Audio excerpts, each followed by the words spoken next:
feels. Hi. Oh my goodness. Look, I just had a thought and I wanted to come and record really quickly. Because I just dropped the girls off at school. I had to make a quick run. And I am practicing owning my influence style.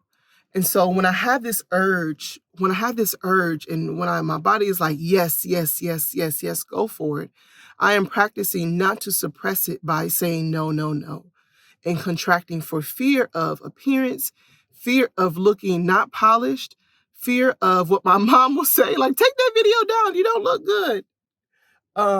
Fear of not being my best, not showing my best. Oh, I feel my heart beating. Oh my gosh. And so I just had a thought. I was here listening to a song, Donald Lawrence and the Tri-City Singers. And one of the songs was Bless Me Indeed. And then another song was The Best Is Yet to Come. And I wish I'm in this season of finding my voice. And understanding what it really means to have a voice in this world, and knowing that my voice is very powerful. And yet voice is not just like a singing voice, because, excuse me, I'm not a singer. I wish I was. I wish that I could draw people in through musicality and voice, but no, my voice is through my words, it's through my thoughts, and being able to share that with the world, my perspective and my point of view. Excuse me. And so, girl,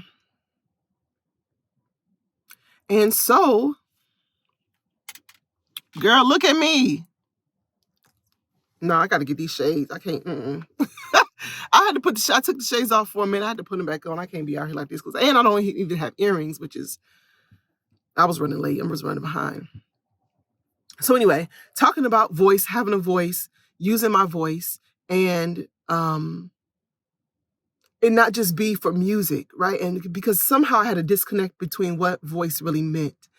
And I'm trying to sing this song. So here's the story. I'm trying to sing this song, and I'm moving up to, like, I don't know if the word is pitch or tone, to what I'm hearing. The best is yet to come. Like, to come. That's what it sounds like to me. And I can remember in high school, I wanted to enter this talent show. So in 10th grade, I remember a friend of mine, we entered the talent show and we sang 702 Get It Together. And she had a very nice voice. And she had like an inclination for musicality and like to sing, not me. I just had a desire. And in 11th or 12th grade, because I transferred schools after the 10th grade, I transferred schools and I wanted to enter the talent show, and I wanted to sing Whitney Houston and CeCe Winans, Count on Me Through Thick and Thin. And I remember recording myself, pressing those two buttons. I remember that, pressing the two buttons to record myself, to hear what I sound like. Now, in my head, I'm thinking I sound good. And it's like, when I would hear it, I'm like, that doesn't sound the same as what I thought that I sound like in my head. I'm saying this because, let me slow down. Why am I saying? I know what I want to say. How is it going to come out? In trying to match what I'm hearing, and trying to match what other people are saying, like, and trying to match the tone, because I've never had voice. I've never been trained in voice. In college, I wanted to, but that was like different. Like, that was people who are opposite. Like, if you majored in music or voice at the University of Michigan, you were like classically trained, you know? And that wasn't me. And I was like, this ain't what I thought it was. I probably should have had church, like started in the church and been a part of the choir. But we were trying to find like our church home. My mom grew up in the Anglican church and was looking for something very similar here in the States, and which was Catholicism. So I was raised Catholic up until about 12. And then I went into trying to find my own way. I'll tell you about that story later. But anyway, I'm saying that because I've always wanted to join like the choir, but there was never one. I don't know why I didn't. There was either never one for real, or we just never stuck around in the church long enough. To be honest, I think that's what it was. And I was afraid to be like, just kind of in and out and making friends and being seen as that girl who's like, the new girl. And I'm saying this because I noticed that as I sing in the car, in the shower, and in my head I sound good, but as I try to elevate to sound like the song rather than owning my own voice, like when I own my own voice and I play a recording and I hear it back, it sounds good. And I was never taught. So this goes into identity, it goes into voice, it goes into being like the fullest expression, it goes into being yourself. It goes into owning your influence style, which is one of 6 skills within the feminine influence path to becoming framework. And your influence style really is the thing that makes you pop. So whether it's in love or life, the skills are the same, okay? And I'm saying this because, I was never taught to own my voice. I was not taught to be yourself. It was always something more, something different, more polished, more this, more that. And it wasn't, I felt like I wasn't enough. And now, and just coming to know myself, and what I want to teach my girls and how I want to show up in my marriage and how I want to show up in the world. It's like, this is deep. Or am I making it deep? But to me, it's such an introspective, it's such a thoughtful, transformative process. It's such a thoughtful and transformative process. And yeah, so I'm saying this to say that, had I been taught, whether it was through some, the youth gospel choir or something to say, you know what, Monique, and as I think about music, Monique, you're out of range. You're too high, you're too low. You're trying to be like everybody else. Be yourself. Use your own voice, because when it comes to the body, your voice is going to add texture. It adds texture and it adds flavor. And so when you think about like harmonizing, right, it's not the same. Each voice, each person, each thing is very unique to give it what it needs to be. And this is the revelation that I just had. And that's why I came on here like this. For my voice, my flavor, my unique thing, just showing up as a voice. Just showing up in my own influence style. And a part of my influence style is, I know it's not ingenuity, but it's genuineness. Being genuine. And this is a part of my genuity. Is that it? My genuity? So yeah, I'm in a season, I'm in this era of full expression. I'm in this era of getting back to me. I'm in this era of know thyself. I got to give it a name. I feel like I want to give it a name. And really just in this era of owning my own, discovering and owning my influence style in this part, like just for me. So I can show up as my best self, so that I can own who I am in all situations, and knowing that is the thing. That's the thing that's giving it the texture and the flavor. Like that is the uniqueness of it. That's the thing that's going to make me pop. And and hopefully you can take away something from this, that you are valuable.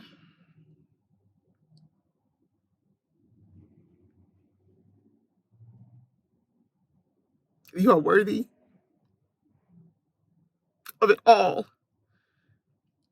You are worthy of it all.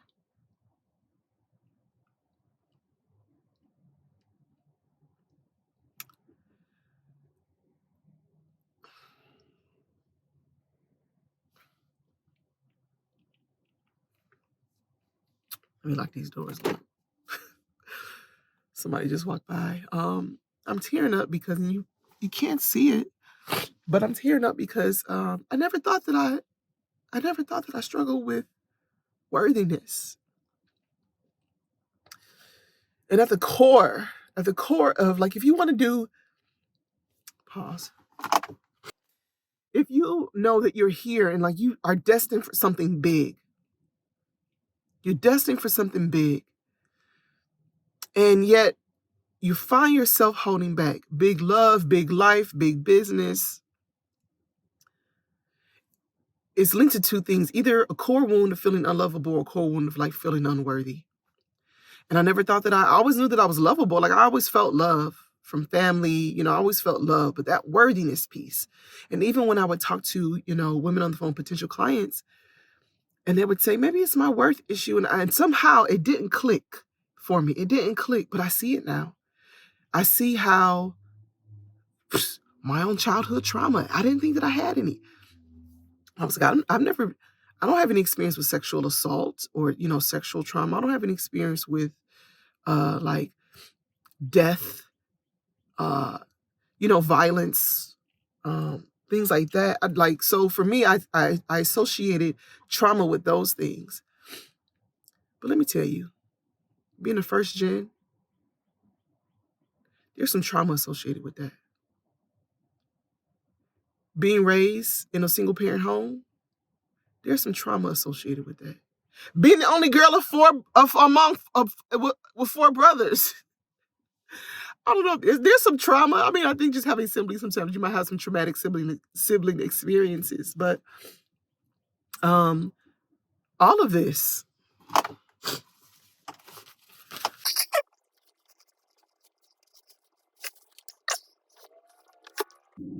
Growing up with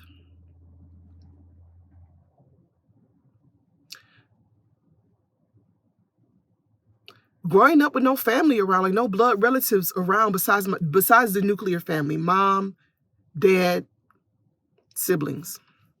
But like no cousins for real that we could say that this is my blood cousins, because my dad's side was in New York. My mom's side was started in New York, shift to Maryland, relocated to Maryland. And this is where they are. So my dad's people in New York, and everybody's moving. Everybody's retired, so they all over the place now. But that's gonna impact a person's psyche. It has impacted my psyche. And at the same time, it has made me who I am. It has made me who I am. And I like myself. I feel like I like myself. I like my trajectory. I like who I am. But sometimes I don't like my seasons. And so I want to reserve that conversation for later. So I'm gonna pause right there. But I really wanted to just record and say the importance of voice and being yourself and discovering and owning your influence style. And if this message really resonates with you, and I want to invite you to sign up for my newsletter so you can hear more of my philosophies on love and life and what it's going to take to own your influence style. And yeah, so click the link below in the description box and sign up for the newsletter. It's deeper than just dating, because it's about the woman you become in the process. And I like to focus on dating first. I think that dating is a good thing because I think so many of us have structured our lives out of order. And I think, dating is just such a process of becoming. You date to become, not for outcome. So that's my philosophy. That's something I've coined and I've termed. And yeah. All right. Till next time. Bye.